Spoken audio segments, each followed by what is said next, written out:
السلام عليكم ورحمة الله وبركاته. ازيكم عاملين ايه؟ وفيديو جديد من قناتكم قناة الكابتن.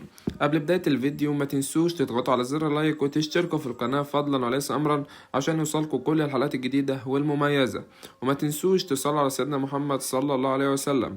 هنتعرف النهاردة على موعد مباراة ليفربول وليستر سيتي القادمة في الدوري الإنجليزي والقنوات الناقلة وتوقيتات المباراة. بعد فوز ليفربول على ويست هام بنتيجة 2-1 في الدور ال 32 في الدوري الإنجليزي، حيث سجل لويس دياز الهدف الأول من صناعة محمد صلاح، وسجل الهدف الثاني فيرجيل فان دايك من ركلة ركنية، ليدخل ليفربول المباراة القادمة في إطار الجولة 33 من الدوري الإنجليزي في مواجهة ليستر سيتي.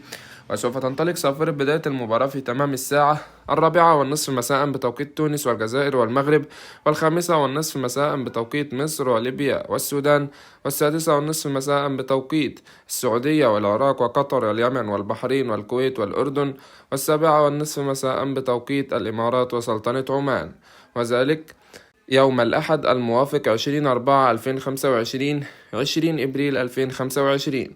وسوف تقام المباراة عبر قناة بين سبورت 1. وما تنسوش تتوقعوا نتيجة المباراة في الكومنتات. وكان معاكم الكابتن، واشوفكم في فيديو جديد. مع السلامة.